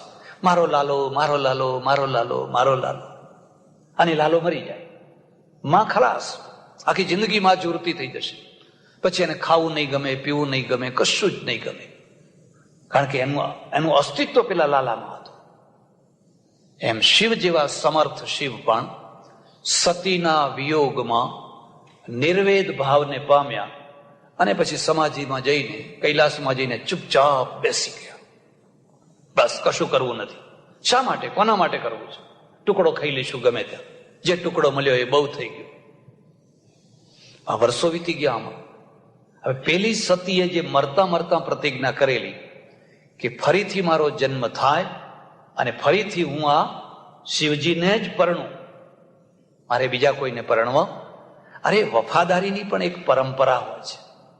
અને હું તમને ફરીને કહું છું, માણસોને કોઈ ઘડતર કરાવવા જેવી વસ્તુ હોય તો વફાદારી. તમારું ઘડાયેલું બાળક હોય કે ઘડાયેલું માણસ હોય, એની આટલી જ ઘડતર છે કે કેટલો વફાદાર રહી શકે છે. અલ્સીશિયન કૂતરો કેમ પાડો છો? તમારે મફત જોઈતા હોય તો અમે ત્યાંથી કૂતરા જોઈએ એટલા મોકલીએ. મારે આશ્રમમાં કેટલા છે, ઊંઘવા દેતા નથી રાત્રે. તમારે જેટલા જોઈએ એટલા મોકલીએ. કેમ એને નથી પાડતા? કારણ કે આનામાં વફાદારી છે, અને વફાદારી એ જ એની વેલ્યુ છે. અને પેલામાં વફાદારી નથી એટલે કોઈ મફત લેવા તૈયાર. આ કૂતરાની વાત નથી, આ માણસની વાત છે. આ માણસની વાત છે. અને ફરી પાછા બધા દેવો ભેગા થયા અને વિચાર કરવા લાગ્યા કે ભાઈ હવે આ કરવું શું? આ માણસના દ્વારા તો આખા સંસારનું કાર્ય કરવાનું છે, અને એ તો નિર્વેદ ભાવથી બસ બેસી ગયા. હવે કંઈ કરવું નથી, કંઈ કરવું નથી, કંઈ રસ નથી, કંઈ રસ નથી. એ બધાએ વિચાર કર્યો કે એક કામ કરો, માણસ રસ લેતો ક્યારે થાય? સાયકોલોજીકલ પ્રશ્ન છે. આવો નિર્વેદ ભાવને પ્રાપ્ત થયો માણસ હોય, એને રસ લેતો કરી ક્યારે શકાય? એની કામ વાસનાને જગાડો. જ્યાં સુધી એની કામ વાસના નહીં જાગે ત્યાં સુધી એ સંસારમાં રસ લેતો થશે. બીજી બધી તો ઠીક છે, અહીં પાણી પી લીધું, અહીં ખાઈ લીધું, ઊંઘી ગયા, પતી ગઈ વાત. પણ આ એક કામ વાસના એક એવી વાસના છે, માણસને દોડતો કરી દેશે, દોડાવતો કરી દેશે. અહીં જવું, અહીં જવું, આ જોઈએ, આ જોઈએ, આ જોઈએ, આ જોઈએ, આ જોઈએ. પણ હવે આમાં કામ વાસના ઉત્પન્ન કરવી કેવી રીતે? બધાએ વિચાર કરીને કહ્યું કે સાક્ષાત કામને જ મોકલો. કામને જ આ કામ સોંપો. તો કામ થરથર ધ્રુજવા માંડ્યો કે ભાઈ મને શું કામ મરવા મોકલો છો? તમારે બીજા કોઈને મોકલવા હોય તો મોકલો ને. ના, કે આ કામ તમારા સિવાય બીજા કોઈનાથી થવાનું નથી. એટલે કામે પછી તૈયાર થયો અને શિવ તન્મય થઈને ધ્યાનમાં બેઠેલા છે. આપણે ત્યાં જો આખી યોગ પરંપરા છે, અને યોગ પરંપરામાં બુદ્ધ અને મહાવીર પણ આવી ગયા. પલાઠી વાળીને બેસવું, અડધા નેત્ર મીચેલા અને ઊંડાણમાં ઉતરી ગયેલી વૃત્તિઓ, એ આખું જે રૂપ છે એ શિવમાંથી આવેલું છે. શિવનો ચહેરો તમે જોજો, એકદમ તન્મય થઈને બેઠેલા છે. અને આ કામ પહોંચ્યો. આ તુલસીદાસનું લખેલું છે, વાલ્મીકી રામાયણમાં નહીં. કારણ કે શ્રાપ અપાવવો છે. મારે તમને આ મુદ્દો આ કહેવાનો છે. વિષ્ણુને શ્રાપ મળે તો એ અવતાર લે ને. એટલે કામે જઈ અને પોતાનું પ્રાકટ્ય કર્યું. અને એ વખતે તુલસીદાસજીએ વર્ણન કર્યું છે કે ચારે તરફ લોકો ગાંડા થઈ ગયા. લતાઓ છે ને વૃક્ષોને વળગવા માંડી, નદીઓ સમુદ્ર તરફ દોડવા લાગી, ને આમ થવા લાગ્યું, ને બધા વ્યાકુળ થઈ ગયા. ચારે તરફ એક વેવ, એક મોજું ફરી વળ્યું. અને શિવને ક્ષોભ થયો. અને ક્ષોભ થયો એટલે અંદર એક વંટોળિયો ઉભો થયો. અને એમને જોયું કે ઓહો, મારા અંદર આવું બધું ક્યાંથી થવા માંડ્યું છે. ત્યારે એમણે ત્રીજું નેત્ર ખોલ્યું. અને ત્રીજું નેત્ર જ્યાં ખોલ્યું એમાંથી જે પ્રચંડ અગ્નિ નીકળીને તો કામ બળીને ખાખ થઈ ગયું, રાખ થઈ ગયું. પેલી રતિ આવી. હું તમને એક ભલામણ કરું છું, આ પૌરાણિક જે રૂપકો છે એ રૂપકોને તમે સમજો, એના પાછળના મેસેજને સમજો. કામને પણ પત્ની છે, અને પત્નીનું નામ છે રતિ. રતિ રતિનો અર્થ થાય છે કોઈ એક જગ્યાએ રત રહેવું, આસક્ત થવું, ચોંટી જવું. રતિ એટલે રતિ છે ને એ વિધવા થઈ, રોતી કકડતી આવી, અરે ભગવાન તમે મારા ઘરવાળાને મારી નાખ્યો, મારી નાખ્યો, મારી નાખ્યો. તો શિવ પ્રસન્ન થયા. એને કહ્યું મર્યો નથી, હવે આ અનંગ થશે. અનંગ, અનંગનો અર્થ થાય છે અંગ તો એના બળીને ખાક થઈ ગયા, પણ હવે વગર અંગે એ બધાને ગમે તેને. એટલું જ નહીં, એનું એક બીજું નામ રાખ્યું સ્મર. સ્મર. ક્રોધ કરવો હોય, હું તમને કહું ક્રોધ કરો, 2 વાર કહું ક્રોધ કરો ને, ક્રોધ કરો, પણ એમ થાય કેવી રીતે ક્રોધ? કંઈક તમે અપમાન કરો, કંઈક એવું તેવું કરો તો માણસને ક્રોધ થાય, કંઈક નિમિત્ત હોય તો ક્રોધ થાય. પણ કામના માટે કોઈ નિમિત્તની જરૂર નહીં, કોઈ હેતુની જરૂર નહીં.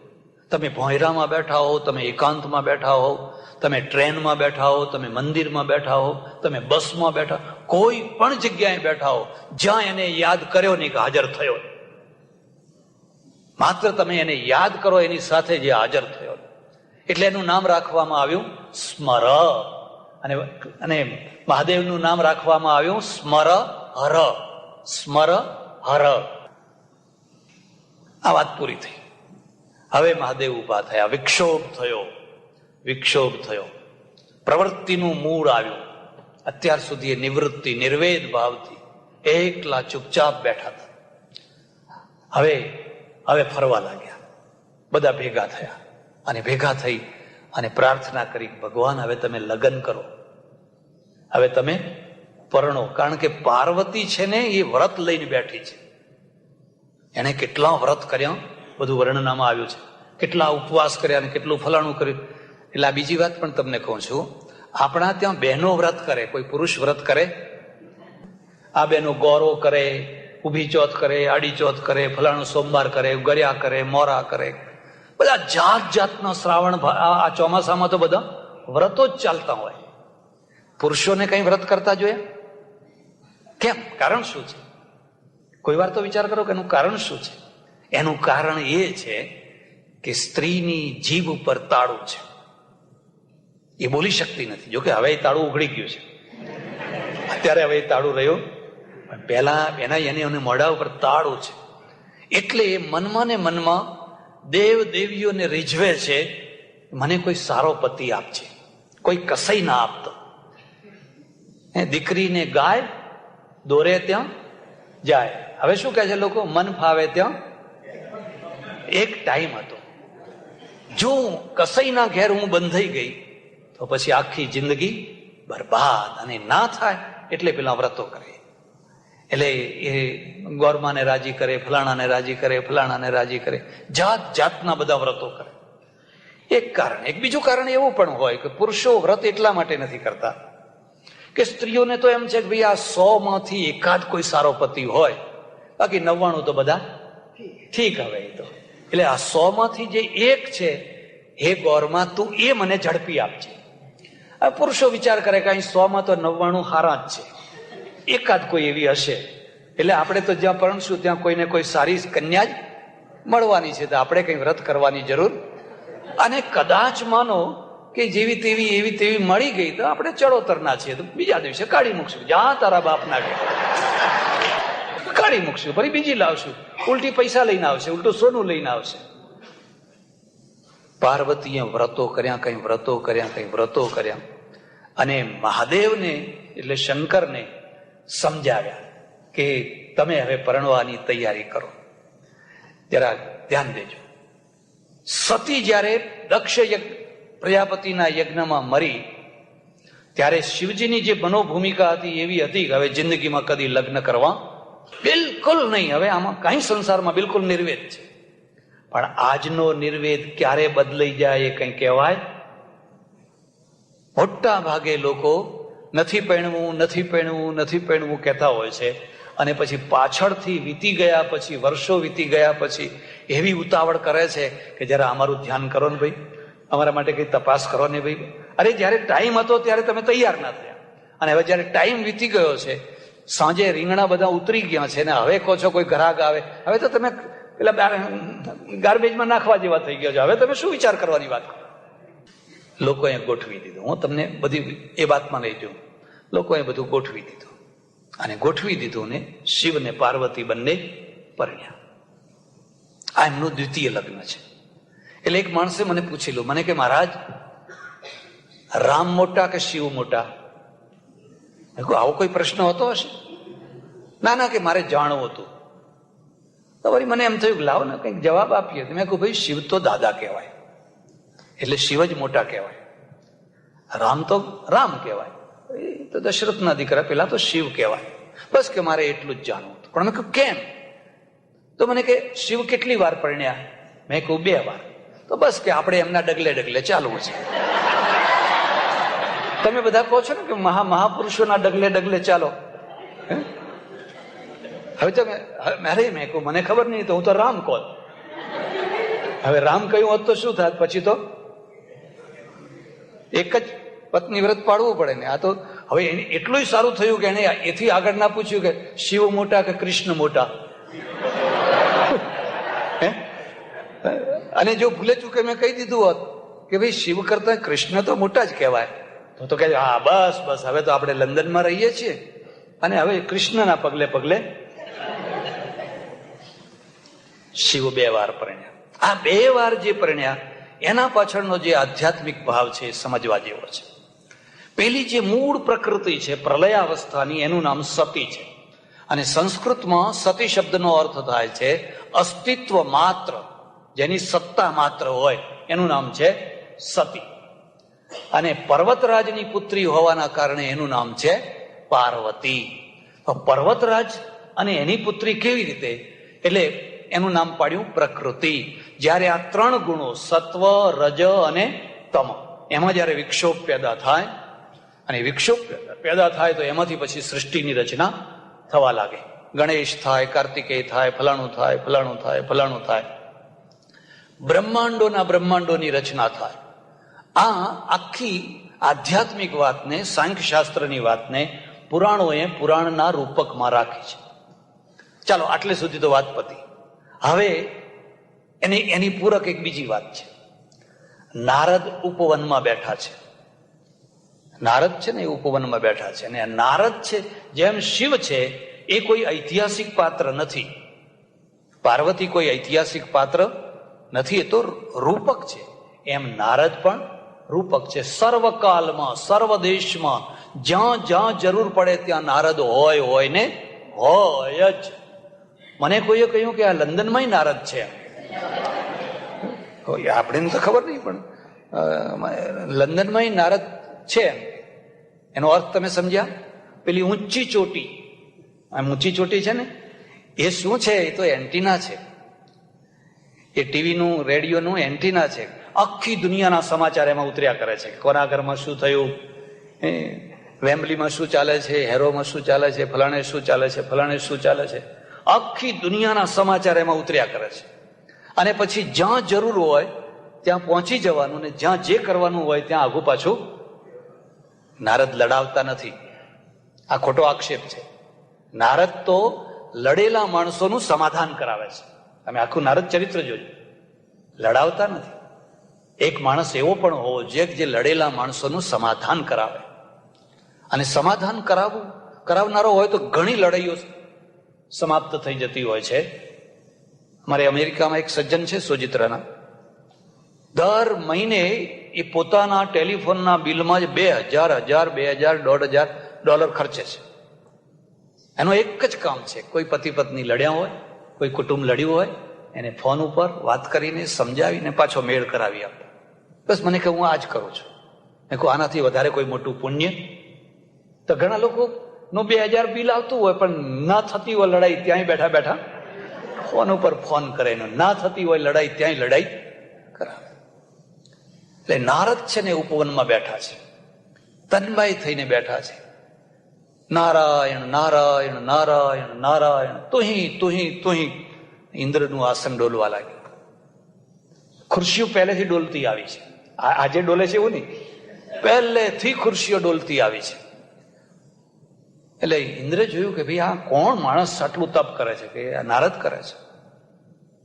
તો એક કામ કરો, એના તપનો ભંગ કરો. તપનો ભંગ કરવા માટે પેલા અનંગને મોકલ્યો.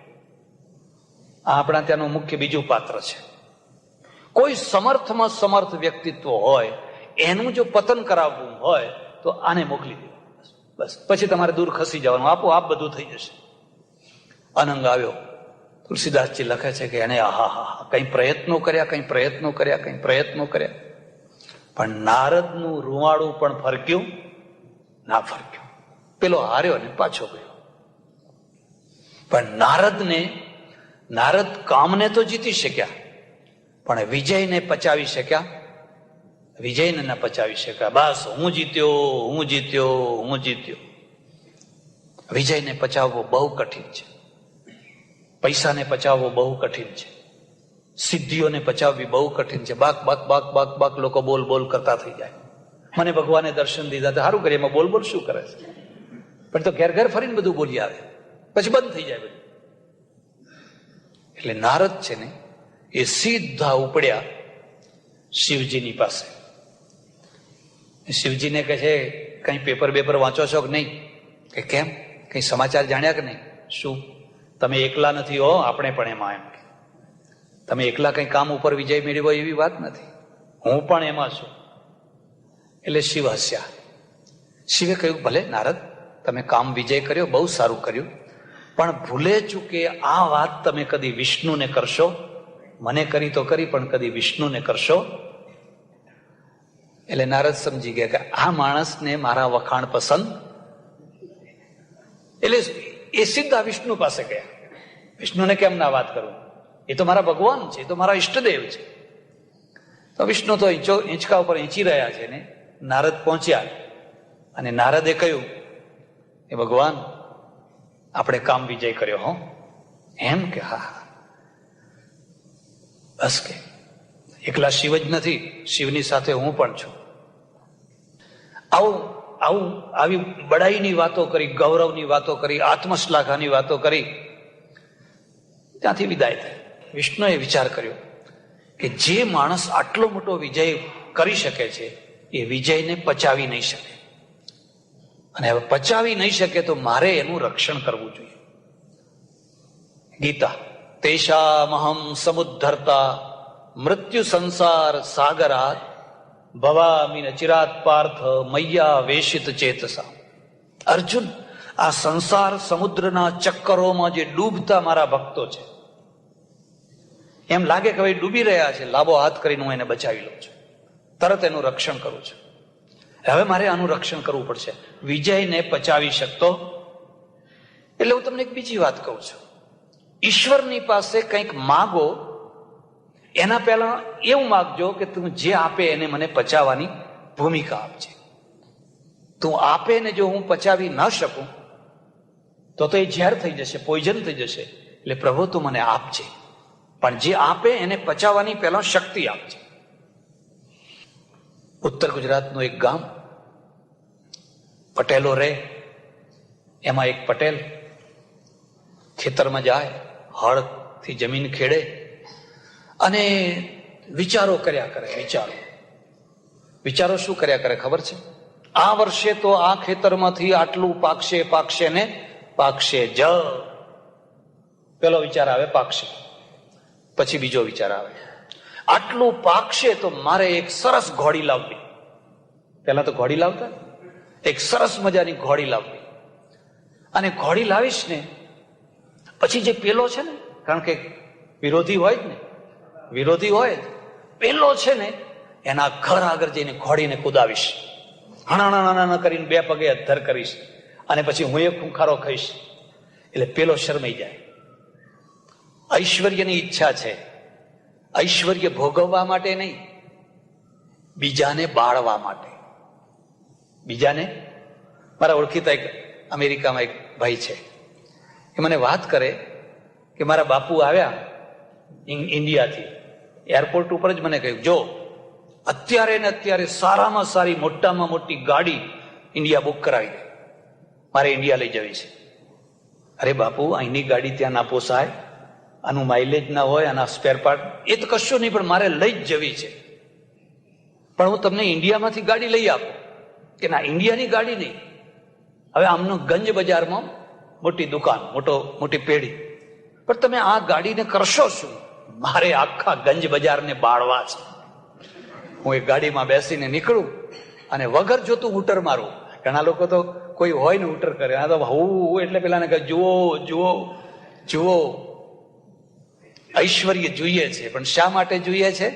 બીજાને બાળવા માટે જોઈએ છે. મારી ઘોડી ખાણા કરીને અને હું ખૂંખારો ખાઈશ ને એટલે પેલો શરમાઈ જશે, આંખ ઊંચી નહીં કરી શકે. અને બરાબર એ જ ટાઈમે જોયું તો એનું હળ છે ને, એ હળ નીચે કંઈક ફસાઈ ગયું, નીચે ફસાઈ ગયું. એટલે જોયું, ઉભો રહ્યો કે ઓહો, આખી આમ તેમ માટી આડી કરીને જોવે છે તો અંદર છે ચરુનો કાંઠો ને એમાં હળ ફસાઈ ગયું. ખુશખુશ થઈ ગયો, રાજી રાજી માટી આગી પાછી કરી. ચોમાસાનો દિવસ, થોડો વરસાદ પડેલો, માટી ચીકણી, એટલે એને તો આખી ચરોડી બહાર કાઢીને જોવે તો અંદર સોના મોરો, આખી ચરુ. અરે રે, હવે તો વરસ સારું આવે તોય ભલે ને ના આવે તોય, આટલી ચરોડી મરી ગઈ, હવે આપણે કઈ વરસ ની કઈ પડ્યું. એટલે એને આખી ચરોડી જે માટીની, ચીકણી માટીની, એ સામે નદી, પેલી કલકલ કલકલ કલ કરતી નદી, એને કહ્યું પટલાણી આવે ત્યાં સુધી આને હું ધોઈને ચોખ્ખી કરી નાખું. તો માથે ઉપાડી અને ગયા નદીમાં. આટલા પાણીમાં ઉતરીને એને ધોવા માંડ્યા. ધોતા ધોતા ધોતા મોઢું આમ થયું અને પાણીનો વેગ એમાં આવ્યો ને હાથમાંથી છૂટી ગઈ. તો આમ ગડબડ થતી, એ જાય કરતી, જાય રે જાય, બધી સોનામારો તણાઈ ગઈ નદી. મને મગજ છટક્યું, મગજ એવું છટક્યું ને બસ. પછી ત્યાં જે કુંડાળે ફરવા લાગ્યા, આવીને ગઈ, આવીને ગઈ, આવીને ગઈ, આવીને ગઈ. આઘાત લાગ્યો.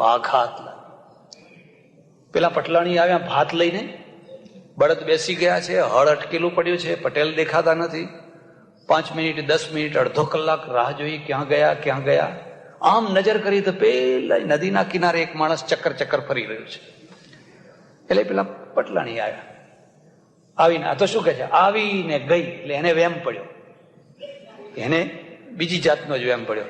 આમ કપડું પકડી, કઈ તમારી માં આવી હતી એમ કે, બોલો કોણ આવ્યું તું એમ. એટલે માંડ જવાબ આપ્યો કે આ ચરૂડી આવી હતી અને એને હું અહીં ધોવા લાવ્યો, અને ધોતા હાથમાંથી છટકી એટલે ચરૂડી ગઈ, મારા હાથમાંથી ગઈ. અને એને આઘાત લાગ્યો, ઓહો. અને એ શું કહે છે, તમે કેમ ધોઈ. હવે પેલો કહે છે આવીને ગઈ, અને આ કહે છે અરે પણ તમારે ધોવી હતી તો મોરો કાઢી લેવી હતી ને પછી ધોવી હતી, અને ધોવાનું કામ તો મારું, તમને ઉતાવળ ક્યાંથી આવી ગઈ? આ મારું કામ તમે કેમ પડાવી લીધું? બે ચક્કર ફરવા માંડ્યા. એક કહે છે આવીને ગઈ, અને બીજી કહે છે તમે કેમ ધોઈ. સાંજના 4 વાગ્યા. ઘરમાં પેલો છોકરો કે છે મારી માં નથી આવી, મારા બાપુ નથી આવ્યા, આ તે થયું શું? લાવ જરા તપાસ કરું. ખેતરમાં આવ્યો અને ખેતર તો ખાલી પડ્યું છે. આમ નજર કરી તો બે ચક્કર ફરી રહ્યા છે. ચક્કર એ આવ્યો ત્યાં. તો પેલો કહે છે આવી અને ગઈ, અને આ કહે છે તમે કેમ ધોઈ. આ શું બોલે છે આ લોકો? ઉભા રહો. પૂછ્યું શું છે? કે ભાઈ આવું થયું, અને આ ચરૂડી આવી, અને આ ચરૂડી આમાં બધી સોના મોરા સાથે, તે એનું મગજે ફટક્યું. અને એ કહે છે અરે રે મેં ના જોઈ, ત્રણેય ચક્રાવે ચડી. પેલા બળદ તરસ્યે મરે છે, એમ છે. ઘરની જગ્યાએ ઘર છે, ખેતરની જગ્યાએ ખેતર છે, અને આ એક જ ઘરના 3 માણસો ગાડા થઈ ગયા છે. સાંજના 6 વાગ્યા. એક સંત નદી કિનારે નાવા આવે રોજ, એમણે જોયું કે આ 3 જણા ચક્રે ચડ્યા છે. પૂછ્યું, બધી વાત કરી કે ભાઈ આવું થયું ને અમારે તો હવે બસ આ આવીને ગઈ ને. એટલે કે ઉભા રહો, આ 3 બોલવાનું બંધ કરો, હું તમને શીખવાડું એ બોલો. તો કે શું બોલીએ? મુફત મેં आई और मुफ्त में गई. मुफ्त में आई और मुफ्त में गई. રાગ દ્વેષ કી આગ સે झरझर परत अंगार, संत न होते जगत में तो जल मरता संसार. અલ્યા તમે રોટલો ખાનારા, આ ખેડ કરીને ખાનારા, તમને ભગવાને ચરૂડી આપી, પણ તમને પચાવવાની શક્તિ હતી નહીં. હવે નથી તો તમે ખોઈ, તો મફતમાં આવીને મફતમાં. સફળતાને પચાવવી, વિજયને પચાવવો બહુ અઘરું કામ છે. અને જો પચે તો જીવન ધન્ય છે, અને ન પચે તો જીવન બરબાદ છે. નારદથી પચ્યું, નારદ વિજયને ન પચાવી શક્યા, અને વિષ્ણુને ચિંતા થઈ કે મારે આનું રક્ષણ કરવું છે, હવે કરવું શું? એટલે રસ્તામાં એક સરસ મજાનું નગર, અને નગરનો દરવાજો, અને દરવાજા ઉપર 6 ફૂટની એક રાજકુમારીનું ચિત્ર મૂક્યું. નારદ ફરતા ફરતા ફરતા ફરતા ત્યાંથી નીકળ્યા ને આમ નજર પડી એટલે નજર સ્થિર થઈ ગઈ. નખથી શીખ સુધી ને શીખથી નખ સુધી કેટલીય વાર જોતા ગયા. જોતા જોતા જોતા જોતા જોતા એક લાંબો નિશાસો નાખ્યો કે અરે રે, આ તપસ્વીનું તે કઈ જીવન છે? સવારથી ઉઠીએ અને નહીં ખાવાનું ઠેકાણું, નહીં ફલાણું ઠેકાણું, નહીં. ઘરમાં કોઈ આવી રાજકુમારી જેવી પત્ની હોય, પછી બેઠા બેઠા ઓર્ડર કરીએ કે ભજીયા આવવા દો, ચા આવવા દો, એનું નામ જીવન કહેવાય? આનું નામ તે કઈ જીવન કહેવાય? મરી ગયા આખી જિંદગી આમાં ને આમાં. અને નીચે લખેલું કે આ રાજકુમારીનું ફલાણી તારીખે સ્વયંવર છે, જેણે પણ ઈચ્છા હોય એ મૂર્તિયા હોય હાજર થવું. નારદે કહ્યું આમાં મૂર્તિયા થવા જેવું છે. થોડા દિવસો પહેલા શું દશા હતી, થોડા દિવસો પહેલા ક્યાં હતા, અને અત્યારે? એટલે અમારે ત્યાં શાસ્ત્રોમાં લખેલું છે બધાનો ભરોસો કરજો, પણ મનનો કદી ભરોસો કરશો? મનની કદી ગેરંટી ન હોય, બાકી બીજા બધાની ગેરંટી હોય. કોનું મન કયા ટાઈમે ક્યારે કઈ ભૂમિકામાં જશે, કઈ ઊંચામાં ઊંચી ભૂમિકા ને નીચામાં નીચી ભૂમિકા, કોઈના માટે કશી ગેરંટી અપાય? લાંબો નિશાસો નાખ્યો કે હું આમાં ભાગ તો લઉં, પણ મારું ડાચું તો આવું, મને કઈ રાજકુમારી વરમાળા પહેરાવે? મારું તો આ તપ કરી કરીને ચામડું ઘો જેવું થઈ ગયું છે, અને રૂપ તો કઈ છે નહીં. એક વાત યાદ આવી, આ ટાઈમે જો વિષ્ણુનું રૂપ ઉધાર લીધું હોય, અને વિષ્ણુનું રૂપ લઈને જો હું આ સ્વયંવરમાં ભાગ લઉં, તો આ રાજકુમારી જરૂર મને જ વરમાળા પહેરા. ભાઈ વર્યા પાછા વિષ્ણુ પાસે આવ્યા. વિષ્ણુ કે અરે નારદ, હમણાં તો તમે ગયા હતા, કેમ પાછા આવ્યા? થોડુંક કામ પડ્યું છે. પેલી વાર આવ્યા ત્યારે કેવો ચહેરો હતો, અને આ વારે આવ્યા ત્યારે ચહેરો? કારણ કે માગવા આવ્યા છે, યાચના કરવા આવ્યા છે. પછી વાત કરી કે ભગવાન એક કામ પડ્યું છે. કે શું? 1-2 દિવસ માટે તમારું રૂપ મને ઉછીતું ના આપો? કે નારદ, મારા રૂપની તમારે શી જરૂર પડી? કે કહેવા જેવું નથી, પણ આપો ને, બસ આટલી વાત છે. વિષ્ણુએ બહુ શ્લેષાત્મક દ્વિઅર્થી વાત કરી કે નારદ, જો તમારું હિત થતું હોય, તમારું ભલું થતું હોય, તો હું બધું કરવા તૈયાર છું. જાઓ, હું તમારું હિત કરીશ. એ વિષ્ણુનું રૂપ લઈ અને નારદ આવ્યા. સ્વયંવર ભરાઈ ગયો છે, રાજકુમારો બધા સિંહાસનો ઉપર બેઠા છે. નારદે વિચાર કર્યો કે મારી તો કોઈ ખુરશી છે નહીં, આ તો બધા દેશના રાજકુમારોનું પહેલેથી જ બુકિંગ થયેલું, રિઝર્વેશન થયેલું, એટલે સૌ આવીને પોતાની ખુરશી ઉપર બેઠા. મારે ક્યાં બેસવું? અને જો હું છેલ્લો બેસું કે ઉભો રહું, અને વચ્ચે જો કોઈને માળા પહેરાવી દે તો બધી બાજી. એટલે એમ કરવા દે ને, જ્યાંથી નીકળવાની છે ને ત્યાં પહેલો જ ઉભો રહેવાનો. એટલે એને આગળ જવાની કઈ જરૂર પડે, સૌથી આગળ જઈને ઉભા રહ્યા. રાજકુમારી નીકળી એની સખીઓ સાથે, આ ફલાણા દેશના, આ ફલાણા દેશના. નારદના સામું જોયું જ નહીં, અને સીધી ચાલવા માંડી. નારદને થયું કે આનામાં રૂપ તો છે, પણ દ્રષ્ટિ જે ચકોર દ્રષ્ટિ હોવી જોઈએ, ચકોર દ્રષ્ટિ નથી. અરે ખરો તો હું ઉભો છું, અને મારા સામે તો તું જોતી નથી. એટલે ફરી પાછા એ આગળ ગયા, અને 2 રાજાના વચ્ચેથી માથું બહાર કાઢ્યું. પેલા 2 પેઠા હોય આપણા દેશમાં છે ને, તમે પેપર વાંચતા હો ને, એટલે બાજુનો માણસ વચ્ચે માથું આમ બહાર કાઢે. એને પેપર ખરીદવાનું ના હોય, કાં તો પાનિયું માગે, કાં તો પાછળથી આમ ઊંચું કરીને વાંચે, એટલે તમને થાય કરે આ ઊંચું શું થયું, કાં તો પછી અંદર માથું નાખે. 2 રાજાઓના વચ્ચે માથું નાખ્યું. એમ કરતા કરતા કરતા છેલ્લે સુધી ગયા પણ રાજકુમારીએ ના નારદને માળા પહેરાવી, ના બીજા કોઈ રાજકુમારને માળા પહેરાવી. એમને એમ આગળ જતા જતા જતા જઈને જોવે છે તો છેલ્લે વિષ્ણુ પોતે જ ઉભા છે. વિષ્ણુ ભગવાન પોતે જ ઉભા છે અને રાજકુમારીએ વિષ્ણુને માળા પહેરાવી અને વિષ્ણુ ગરુડ લઈને આવેલા ને સડડાટ કરીને ઉપડી ગયા ને નારદ હાથ મસળતા રહ્યા.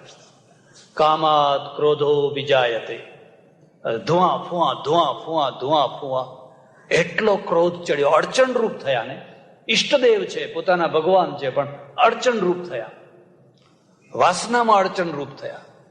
એટલે ધુઆ ફુઆ જઈ રહ્યા છે. ત્યાં પાછળથી હસવાનો અવાજ આવ્યો, ખડખડાટ હસવાનો. એટલે આમ પાછું જોયું તો જય અને વિજય, આ બે દૂતો મોકલેલા, તમે જોજો. અલ્યા કેમ હસો છો? કે નહીં મહારાજ કઈ નહીં. જરા એક કામ કરો ને, શું પેલા પાણીમાં જઈને તમારું મોઢું તો જુઓ, તમારું પ્રતિબિંબ તો જુઓ. એટલે આગળ કુંડ ને કુંડનું શાંત પાણી. નારદે જઈને આમ ચહેરો જોયો તો વાંદરું દેખાણું. એટલે જો વાંદરું ક્યાંથી આવ્યું? એટલે પેલા ફરી ખડખડાટ હસ્યા. અને ત્યારે એને ભાન થયું કે આ વિષ્ણુએ પોતાનું રૂપ આપવાની જગ્યાએ મને વાંદરાનું રૂપ આપેલું. હવે કોઈ નારદના ક્રોધની કોઈ સીમા રે ખરી? તપસ્વીઓને બહુ ક્રોધ હોય. એના કરતા મારું હતું એ રૂપ શું ખોટું હતું? હું તમારે ત્યાં માગવા આવ્યો અને તમે મને આવું રૂપ આપ્યું. અને એ ક્રોધમાં એમણે પેલા જય અને વિજય બેયને શ્રાપ આપ્યો, જાઓ રાક્ષસ થઈ જાઓ, તમે રાક્ષસ થઈ જાઓ. એટલે એ રાક્ષસ થયા.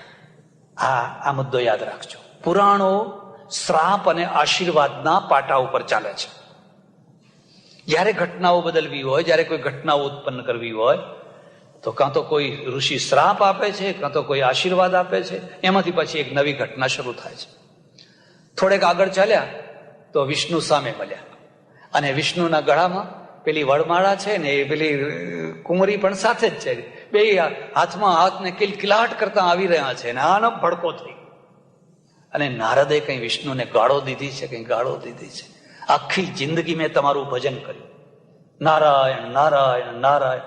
મેં કદી તમારી પાસે એક પૈસો ના માગ્યો. અને જિંદગીમાં માગવા જેવી વસ્તુ હતી ત્યારે મેં આટલી માગી હતી, એ તમારાથી સહન ના થયું. અને એ તમે મારી વસ્તુ તમે ઉપાડીને ચાલતા થઈ ગયા. અને મને એક સ્ત્રીના પાછળ અત્યારે જે બળતરા થાય છે, જે મારું મન દુખી થાય છે, તો વિષ્ણુ હું તમને શ્રાપ આપું છું કે તમે પણ મારી માફક કોઈ સ્ત્રીની પાછળ ઝૂરતા રોતા કકડતા ફરતા જશો. એ વિષ્ણુએ માથું નમાવ્યું, નારદજી તમારો શ્રાપ મને સ્વીકાર્ય છે. અને પછી ધીરે ધીરે ધીરે નારદનો ક્રોધ શમ્યો, શાંતિ થઈને પછી ભાન થયું, અરર મેં આ શું કર્યું, મેં આ શું માગ્યું, હું ક્યાં પહોંચી ગયો તો, મારાથી આ શું થઈ ગયું. ત્યારે પેલો વિષ્ણુ કહે છે, જા જપહુ જાય શંકર સતનામા, હૃદય હોઈ તુરત કલ્યાણ. નારદ જાઓ, ફરી પાછા કોઈ હિમાલયના ગુફામાં જઈને બેસો અને શંકરનું ભજન કરો. ઓમ નમઃ શિવાય, ઓમ નમઃ શિવાય. જપહુ જાય શંકર સતનામા, હૃદય હોઈ તુરત વિશ્રામા. તો તમારા હૃદયમાં તરત જ શાંતિ થશે. એટલે સજ્જનો, આ જે આખી લાંબી કથા જે રામચરિત માનસમાં છે, એના પાછળનો મૂળ હેતુ છે કે રામે જન્મ કેમ લીધો, અવતાર કેમ લીધો? કારણ કે પેલા નારદ ઋષિનો શ્રાપ લાગ્યો હતો. એટલે વિષ્ણુ ભગવાનને કોઈ સ્ત્રીની પાછળ ઝૂરવાનું હતું અને ઝૂરવાની આખી લીલા પ્રક્રિયા પૂરી કરવા માટે જન્મ લેવો જરૂરી હતો. એટલે આ જન્મ લેનાર જે રામ છે એ બીજું કોઈ નથી પણ લક્ષ્મીનારાયણ વિષ્ણુ છે. કૃષ્ણ કનૈયા સદગુરુ નમઃ. પાર્વતી પતે હર હર મહાદેવ હર.